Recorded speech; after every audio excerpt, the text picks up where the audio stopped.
প্রথম দিকে আসলে ভোট দিতে এসে দেখছিলাম যে লাইনটা অনেক বড়, তো লাইন অনেক বড়, এই জন্য আসলে ওইটুকু সময় আসলে মানে নষ্ট না করার জন্য আবার উপরে গিয়ে একটু মানে দৈনন্দিন যে কাজগুলো থাকে, আসলে আমাদের পরীক্ষা তো চলতেছে, রবিবার থেকে পরীক্ষা হবে, তো একটু পড়ালেখা করতেছিলাম। পড়ালেখা করে এখন সর্বশেষে যখন শুনলাম যে 7টা থেকে 7টা পর্যন্ত ভোট কাস্টিং শেষ হলো, তো এই জন্য লাস্টের দিকে এসে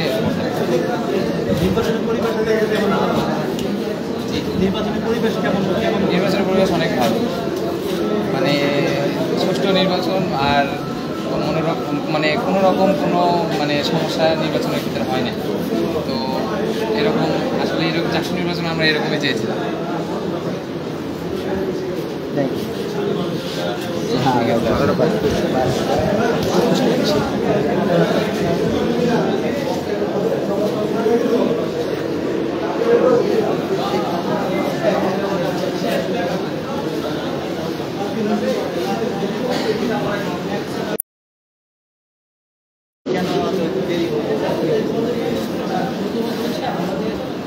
ভোটার সংখ্যা 992 জন, যেটা অন্যান্য হলের তুলনায় আসলে অনেক বেশি, সেই জন্য আমাদের সময় বেশি লেগেছে। আরেকটা কারণ হচ্ছে আমাদের হলে প্রার্থী সংখ্যা বেশি, 51 জন প্রার্থী রয়েছে, মানে ব্যালট যে পেপারটা সেটা 2টা ব্যালট পেপার আমাদের হলের জন্য রয়েছে, সেটার জন্য আরও 3টা ব্যালট পেপার, মানে 5টা ব্যালট পেপার সেখান থেকে তৈরি করতে হয়েছে, সেটার জন্য একটু বেশি সময় আমাদের রয়েছে।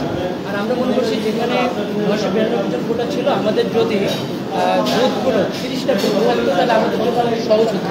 এবং অন্যান্য হলে যেখানে 400 ভোটার আছে সেখানে 10টা বা 12টা করে বুথ দেওয়া হয়েছে, আমাদের এখানে 16টা বুথ রয়েছে। এটা যদি 30টা করা যেত তাহলে আমাদের জন্য সহজ হতো, আমাদের জনবল আরও বাড়ানো দরকার ছিল। এটাই আর কি, এটাকে আমরা বলি। সবশেষ কত কাস্ট হলো?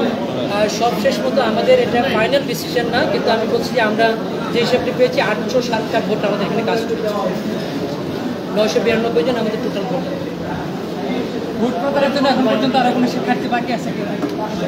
অবশ্যই বাকি আছে, কারণ আমাদের 807টা ভোট কাউন্ট হয়েছে, তার মানে 992। আপনারা বুঝতে পারছেন যে 992 এবং 807 এই বাকি ভোটগুলো তো কাউন্ট হয়নি। এই মুহূর্তে আমাদের আর কোনো ভোটার নাই, লাইনে আর কেউ ছিল না, লাইনে আর কোনো ভোটার নাই। আমরা এটা এই জন্য ক্লোজ করে দিয়েছি। যতক্ষণ পর্যন্ত লাইনে তারা ছিল ততক্ষণ আমরা ভোট নিয়েছি।